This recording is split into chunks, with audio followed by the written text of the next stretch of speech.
When you step your foot in South Africa, what was your first impression as a Ghanaian in South Africa for the first time? The people. Hmm? What was the difference? You will see like a normal person Okay. who. So there's a guy called Zim. Mm-hmm. May he so rest in hell. South Africa is a good place. Mm-hmm. They have a good weather, Mm-hmm. right? Yeah.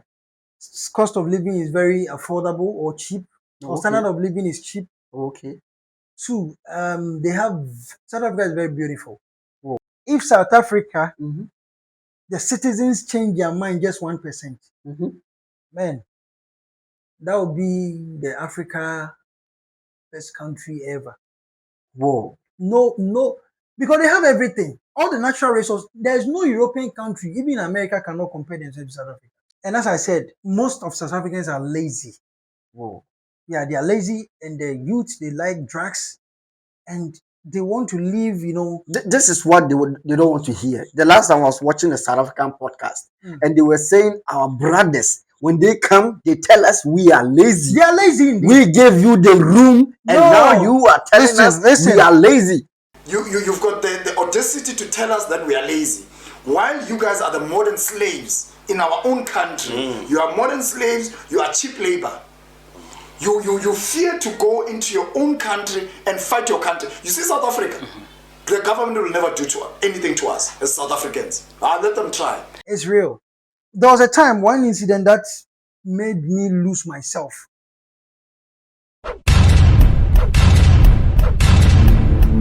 Welcome to Anything Africa. This session, as you know, I term it as Africa to the African. Today, I have this gentleman over here, Emmanuel Sarkodie, who is a businessman.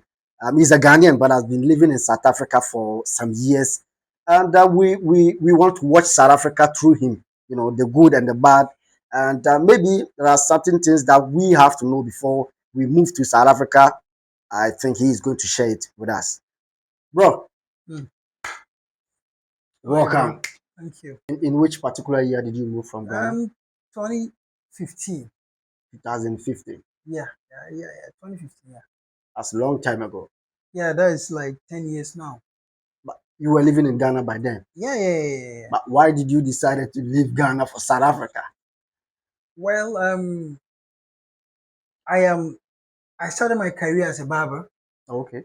Yeah, so then also we had an illusion. It's an illusion. Okay. Let me put it that way. There's something somewhere. Yeah. When you go to South Africa, it's good as a hairstylist, a barber, and so on and so forth. Yeah. So I felt okay. As a young man who has a vision, let me give myself a trial, or let me give myself that opportunity and see how it goes. And I had also wanted to, further my education. Okay. So I thought of it that living there, and it will help me working and schooling at the same time, which I thought it was as easy as you were thinking, as I was told. That's why I use illusion. Okay. Because man, it's not funny. So, well, when you step your foot in South Africa, what was your first impression as a Ghanaian in South Africa for the first time? My first culture shock was the people. What was the difference? Like, you will see like a normal person who will be approaching you like a madman. Come again.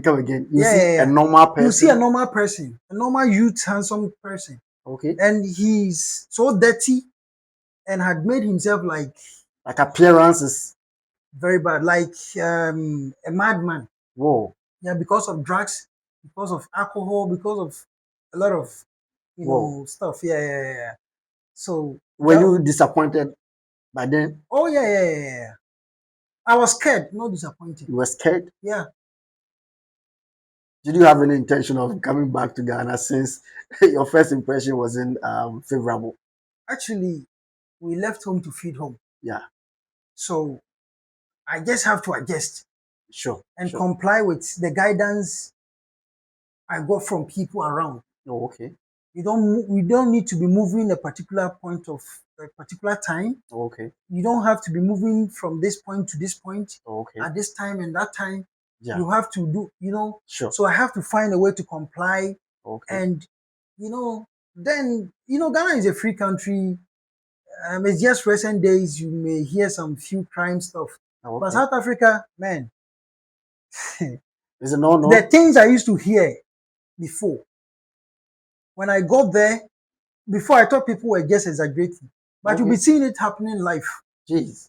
Yeah. Like Like killing you to take your phone. Just broad daylight. Jeez. Yeah. When you have a salon, everybody will testify. Here you can have a slide glass and then Yeah. There, no, man. You have to put a burglar proof. Daytime, whilst you are working, you have to lock your door. You have to lock your gate inside. Yeah. When a customer is coming in, you have to see whether he's. Yeah. Really? Yeah. They call their villages they call it location, which is, less developed places, Okay. Like here we call it like village and stuff. Okay. There they call it location. Okay. And then the towns, which is, let's assume in Ghana here, let's assume like this your place. Okay. Like you go to, let's say, Kaswa to be the center of this area. You feel me? Yeah. So basically, when you go to abroad, those distance place is where rent used to be cheap and stuff. Sure. So for instance, when you go to Europe, America, and those places, most of the Africans who live on a distance they're paying less rent because every city is expensive. Yeah. But there you can't live in those places. That is where my friend, one day they will take you and go and sell you. Whoa. Means they will take everything and it will left you and they will say, Habibi, let's go. How long did you stay in there? I lived there for 2 years. Were you a victim? Well, directly no. But indirectly yes. How do you mean by that, please? Because I found myself in so many situations and I was not touched, I was not harmed, I was not robbed. And almost everybody in the car got robbed. You mean you were captured in a robbery incident? Yeah, and nobody touched me. Why? How? I don't know. It was by the grace of God. Let me tell you once. Were you a child by then? Maybe my they guy, were like, this is a small guy. Listen. Because it looks strange. Yeah, listen. There is one experience which that was the day I got to know that no, my name works for me. My name Emmanuel works for me. Okay. It was Sunday. Okay. And I love wearing suit. I love looking good. Sure. And I had clothes from work. So I went to I had clothes from church and I went to work, right? So when I got to work, it was a boring day. There was no business. So I decided to go home and catch some rest. So they used this Toyota Haze, that minibus, as taxi. That's what they call taxi. And then this old taxi that they used to do like short distance, they call it Chikeleza. Okay. Right? So I took this taxi and the first seat behind the driver had 3 guys sitting there and they were all wearing this pullover, right? Okay. So I just bypass them and I sit behind them, almost next to the last seat. And after a distance, like a few minutes ride, another guy joined us and he was a security. So going to work that afternoon. So after a while, like 5-10 minutes, one guy rose up from those 3 guys who were sitting there and came closely. Oh no, we picked this guy. Okay. Yeah. So Alongside. we became 7. Okay. So this last guy who joined us sit beside the security guy and he asked him to bring his money and his phone. Whoa. Yeah. He asked the security guy. Yeah. Starting from the security guy, yes. Meaning the rest of you are doomed. Yeah. And whoa. And to my surprise, right? He the mate, the conductor, the bus conductor, told me, aye. When South African says aye, means so this security guy, what do he has? You understand? Yeah. And then he came to me because I was well dressed, having chain, some good watch and stuff. So the 3 guys suddenly mentioned my name. No, don't attack this guy. Don't take anything from him. Emmanuel, he's our brother. When we go to his saloon, he preached the word of God to us. He's a nice guy. Don't take anything from him. Whoa. Yes. That day I valued humanity, and it increased my level of respect for people I don't know, especially. Because these are the guys I had no idea about them. Did you know them? Even if, unless maybe today they come to me to tell me that, oh, we are the guys you met, blah, blah, blah, blah, blah, blah. Wow. You understand? But I used to have a lot of people, I shaved them randomly, like, that's my job.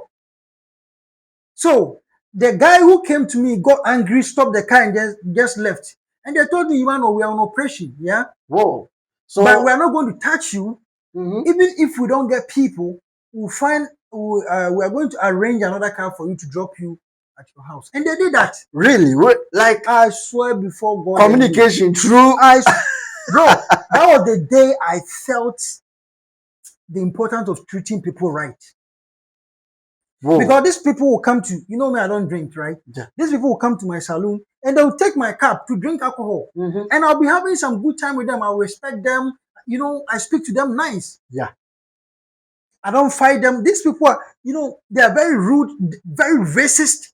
Mm-hmm. South Africans. I tell you. How? They will call you when a South African call you my friend. Mm-hmm. Hey, my friend. Means he's or kwaru kwara kwara. Kwara kwara means you are a foreigner. Whoa. And if he wants you to understand what he's saying, he will just come to, hey, my friend. When you see, hey, my friend, means you prepare for doom. Whoa. Yeah, they are getting angry and they can take your life the next minute without thinking twice. Yeah. And you were able to comply. Like, man, how many years did you say you lived? I lived there for 2 years. Jeez. Bro, it wasn't funny. You'll be living in fears, I'm telling you. Like, even when a customer is coming inside, you have to check who is coming. So you have to always be nice.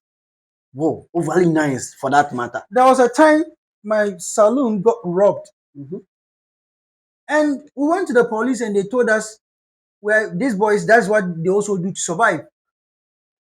So there's a guy called Zimzim. Mm-hmm. May he so rest in hell. Because that guy killed a lot of people. Yeah. Jeez. He killed over 49 people before he died. And his trademark was when he killed you, he pointed a gun, he'd shoot your forehead. Whoa. So when they see anybody who has gun in that area, no, he put it in your mouth and shoot you. Like even if you are died, that is the last thing he will do. So anybody who have a gunshot through his mouth means either he will shoot you anywhere to gang you down, yeah. to gun you down. Yeah. And then after you are done, he'll come to you and point the gun on your inside your mouth. Yes, as a sign. For them to know that he is the one behind. So whoever died and then they saw that or they sees there is a gun shot in, then is that guy. That is his trademark, his signature. So we have to go and see this guy, and we gave him money, and after some time he brought our stuff to us. Jeez. Yeah. He was an area guy. And we were able to adjust for 2 years. Man. This is strange. What will you do, man? But you had a chance to come back if that was the situation. Yes. As I told you, mm-hmm. We left home thinking to feed home. Yeah. Because nobody to fall on. Sure. And I'm a man with vision and I have, passion for whatever I do. So even when I had decided to come back to do what? Because I was just excess graduate, mm-hmm. No qualification, nothing. Was that art associated with some locations or just entire? No. Even those who are having shops at the city, because when I go to South Africa, before I was working in the city. Whoa. Yeah. And by 6, we close it.